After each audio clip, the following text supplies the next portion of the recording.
fantasy gamers are working hard, trying to find an edge to compete in their leagues, trying to make the playoffs, trying to find wide receivers on the cheap via trade. Today I have 5 buy low wide receivers from week 8.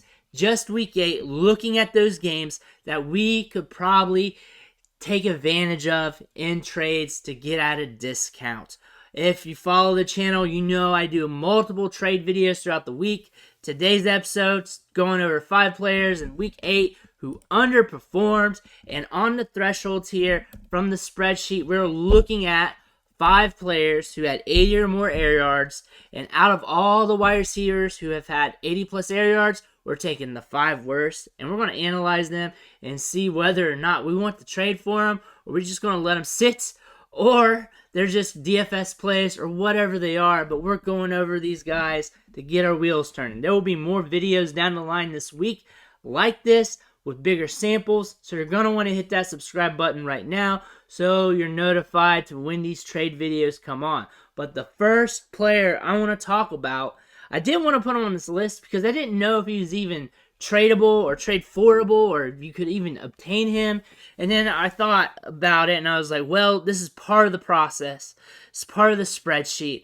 Let's do it. Let's use this as a conversation piece for the video. And then if anything, it'll be a nice thumbnail. Maybe give me a couple clicks. So the first guy I'm talking about is Devonte Adams. That Raiders game was nasty this week. Anonymously 1.2 fantasy points. But the workload was there via the air with 85 air yards, a 26.7% air share on 5 targets. I don't know if I need to really say much more about Devonte Adams. I don't know if he'll ever be a buy low. I don't know. The spreadsheet's saying that there could be, just from the thresholds we pulled out from week 8. He did have more than 80 air yards. Target share dipped. That's because he was locked down. They had to go other ways in this game. 1 catch for 3 yards. Not the greatest. But again, here we are. Devonte Adams is a guy you're probably not going to be able to buy on the cheap. You're probably not going to get it. But there might be a league somewhere in this world that you can.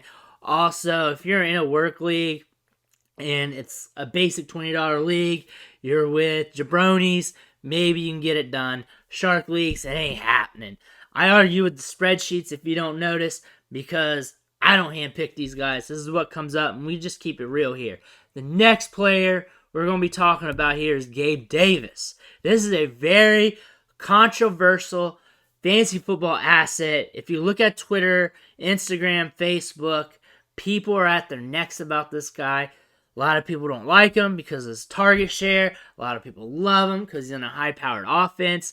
And you know what? Whenever you check out my take on him, it's very boring because it is what it is. He's in a high-powered offense. He's got enough talent to get it done. He's productive. Lower target share because you know you got Stephon Diggs there who is a stud, and that happens. And Gabe Davis isn't an alpha like one of those guys, but he's still good in his own right, and you're going to catch games like this. You're going to catch downsides to the volatility, but you're also going to catch those up weeks. Maybe you can catch him on the cheap. He is on the Bills. There is some volume here. 7 targets, a 28% target share is damn near elite. I consider elite 30% or higher because it's sexy like that, but 28% is close enough to me. 94 air yards, solid. I love it when a wide receiver is around 100 yards per game. 29.3% air share, which is solid. 86% route participation rate, but that only equated to 2 catches for 35 yards. I can tell you this, if you're rolling in games with a 28% target share and almost 100 air yards, and you keep that workload up from game to game, there are going to be games where you spike.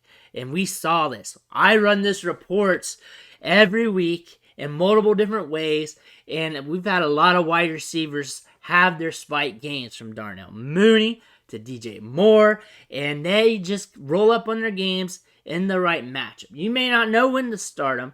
You may not know how to start them. You may be too scared to do it, but it happens eventually. And it may not even be this year. It could be next year. But if you continue to get a large portion of the workload in the right matchup, you will spike. Next guy here is KJ Hamler. And now we got an oddball wide receiver that I can talk about. Former Penn State Nittany Lion. 8.1 points. Not too bad considering not many people were high on him going into the week. 3 targets. So not highly targeted. Not an elite target share. 11.5% target share, but the air yards are there. Because this guy can get downfield. He'll get deep targets. We also seen a big increase in snap share. 70% snap share, highest all season, which is a good thing to see. Also an 80% route participation rate. 29.3% share of the air yards off 3 targets. The thing about guys like this who get downfield, they get deep balls, they don't get targeted heavily. It's the Will Fuller effect. It's you get connected with 1 or 2 in a game. They're deep enough. You got a spike week. KJ Hamler's not a guy you're buying or nipping off the bit for basic redraft. KJ Hamler's a guy that you just casually stroll into a few DFS lineups as a cheap play to allow you to bolster your lineup with the more expensive guys, and you hope he catches a couple deep balls. That is what you're doing with KJ Hamler. There may come a time where he's a huge waiver wire pickup if that target share increases, and it could only increase to 15%. 16, 17, 18%. He'll become a big waiver wire dandy if that happens because of the air yards, the deep ball plays, the speed, the yards after the catch, because he can get it done like that. He also plays a lot in the slot, or he should be playing a lot in the slot. I didn't check this week's snaps in that, but he should be playing a lot in the slot because that's where he's projected to play at. He's a smaller guy, played a lot in the slot in Penn State, played a lot in the slot during his NFL career. Overall, he's still a good player in his own right. Next player we're looking at here is Alec Pierce. He has been on this sheet multiple times before in multiple different ways. And what I tell you about him is he's a deep ball guy, a rookie. There's going to be volatility here, but he's also getting workload. Workload's good. If he's on waivers, he shouldn't be, but he might be because he is volatile, and he's probably volatile in his roster percentage, his roster rate among leagues. You may want to snag him up, especially in the right situation. The quarterback situation stinks here in Indianapolis, so I can understand that, and that kind of fuels the volatility. But you got a 21% target share, pretty solid, 100 air yards. You love to see it. 9.5 points. That ain't horrible. It's not double digits. Double digits seems to be my threshold to where I can stand a player, but really you want wide receiver 2, wide receiver 1 numbers. We didn't get near that here. Not too bad. He'll have spike weeks. He'll have down weeks. He is a volatile wide receiver. He has the ability to get downfield, make those splash plays, much like KJ Hamler. A little bit safer in his own right because he's done it more this season. KJ Hamler can spike at the back half of this year. Alec Pierce can do the same thing, but we've already seen it, and it's going to be off and on like we've seen it, but he does have a lot of potential in this offense, especially if he continues to get this workload. Last guy we're going to talk about today, Brandon Cooks. He's on the sheet a lot. He is on this report a lot that we run because he's always getting air yards. He's always getting targets. I can say the target share dipped down a little bit this week, but still 11.3 PPR fantasy points. That's not horrible, and he is the 5th worst guy that scored with 80 plus air yards this week. So pretty much guys who have been getting large amounts of air yards has been producing. 6 targets, 20.7% target share, 105 air yards. It's what we've been seeing all season long out of him. 43.9% share of the passing air yards. Quarterback play is up and down here. He didn't practice on Tuesday. You may want to note that if you have him on your team or if you're looking to trade for him this week. That might be a thorn in her side later this week. He plays on Thursday, so you'll have to see. He did catch 4 balls for 73 yards, but with this workload, especially 105 air yards, 20% target share, that is an indicator that we could get more production, especially more spike gains. You want to watch the injury report on him, monitor his status, but Brandon Cooks is on this report a lot, pretty much because the Texans' offense can be volatile at times.